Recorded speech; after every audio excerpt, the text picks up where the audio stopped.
Isa ka rin ba sa mga taong nangangarap maging successful at yumaman? Pwes panoorin mo 'tong video na 'to kasi i-she-share ko sa'yo ang mga ugaling kailangan mo para maging successful sa buhay. Ang pangalan ko ay Steven, isa akong entrepreneur at tulad mo gusto ko rin magtagumpay sa buhay. O tara, simulan na tayo.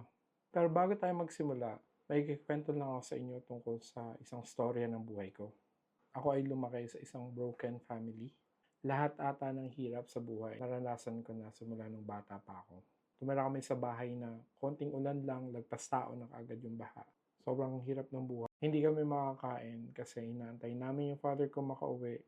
Minsan nagigising ako sa katok ng mga taong naniningil ng utang kasi lubog kami sa utang nun.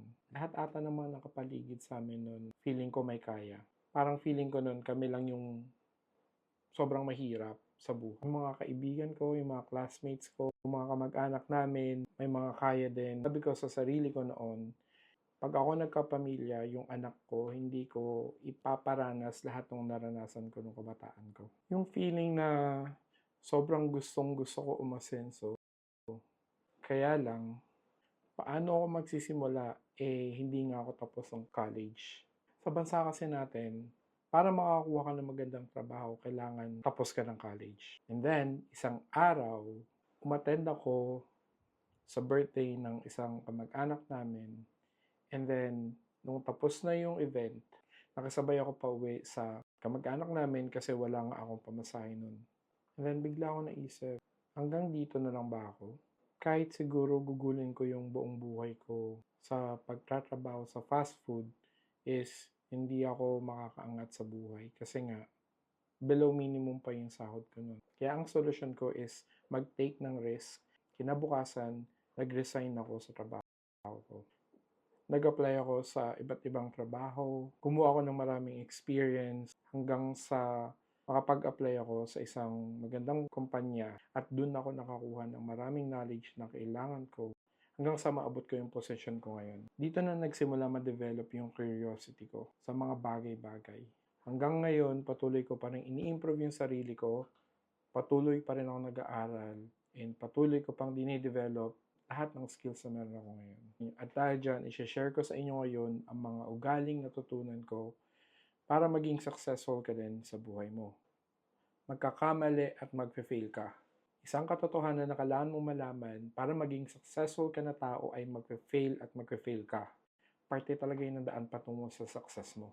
Huwag kang matakot na magkamali o matalo dahil meron itong bagay na ituturo sa'yo na magagamit mo para makapagpabuti sa'yo. Isang halimbawa dito is si Colonel Sanders na founder ng KFC. Alam niyo ba na na-reject yung chicken recipe niya na 1,009 times? Ganun din si J.K. Rowling na gumawa ng Harry Potter. Na-reject ang kwento niya ng 12 times sa mga publishing house. Isa pang ugali na kailangan mo para maging successful ka ay magkaroon ka ng growth mindset. Ang pagkakaroon ng isang growth mindset ay personal. Hindi ito maibibigay or maipapasa sa iyo. Ito ay isang bagay na dinedevelop sa sarili mo. Ito ay walang katapusang pag-aaral habang nabubuhay tayo. Maganda na patuloy tayong nag-aaral at natututo sa knowledge, wisdom, at experiences at iba pang mga bagay-bagay. Kasi pag tumigil tayo sa pag-aaral ay titigil din ang ating pag-asenso at paglago. Isa pang pag-uugali na kailangan mo sa pag-asenso ay kailangan mo maghanap at kaibiganin mo ang mga taong tulad mo na positibo at may pangarap. Kaya kung gusto mo maging successful ay kaibiganin mo yung mga taong mas successful pa sa'yo or yung mga taong may planong maging successful din. Isa pang kailangan mo maintindihan para maging successful ka ay huwag kang magmadali. Ang success ay hindi ganon kadali at hindi ganon ka-instant. Hindi ito isang bagay na makukuha mo pag natulog ka and pagkagising mo, successful ka na. Walang ganon. Isa itong katotohanan na sa simula pa lang, dapat alam mo na. Isa pang pag-uugali na kailangan mo para maging successful ay always take the risk. The more na nag-aantay ka, the more na mapag-iiwanan ka. Ilalagay ko pala sa comment yung vlog ko about sa comfort zone and kung bakit kailangan mo umalis dito. Isa pang ugali na kailangan mo para maging successful ka ay iwasan mo lahat ng bad habits na meron ka. Kung ikaw ay palasugal at mabisyong tao at meron kang negosyo, Panigurado yung kita mo sa negosyo ay dun lang rin mapupunta sa bisyo mo. Ang ending niyan ay malulugi ka sa negosyo mo at mawawalan ng trabaho yung mga empleyado mo. At yun, bakit ko sinishare sa inyo to? Bakit ko sinishare sa inyo yung mga ugaling kailangan i-develop para maging successful ka na tao? Dahil alam ko na gusto mong maging successful hindi lang para sa'yo, kundi para sa pamilya mo. Alam niyo ba yung mga kalaban ng mga successful na tao? Ay ang mga negatibong tao. Kasi alam nila na the more na nagiging successful ka na, ay gagawa at gagawa sila ng paraan para hindi ka mas umangat sa kanila.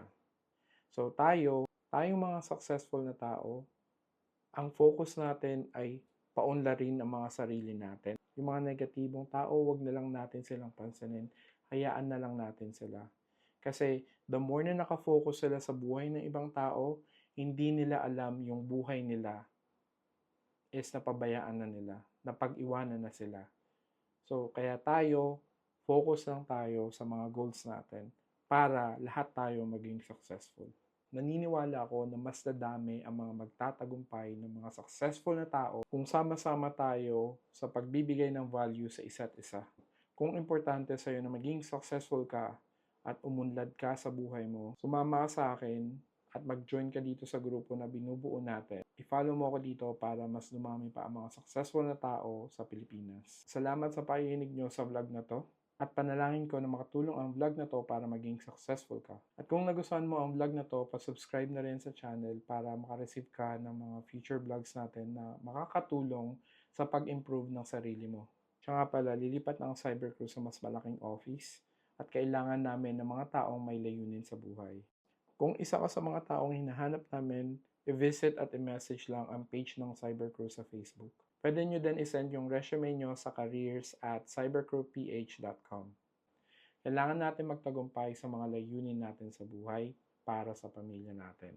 Trabaho malupit lang tayo. Laging tandaan, magsikap para sa kausayan, mag-commit sa paglago sa sarili, unahin ang pahinga, maging kampyon para sa isa't isa. Yun lamang po. See you on my next vlog.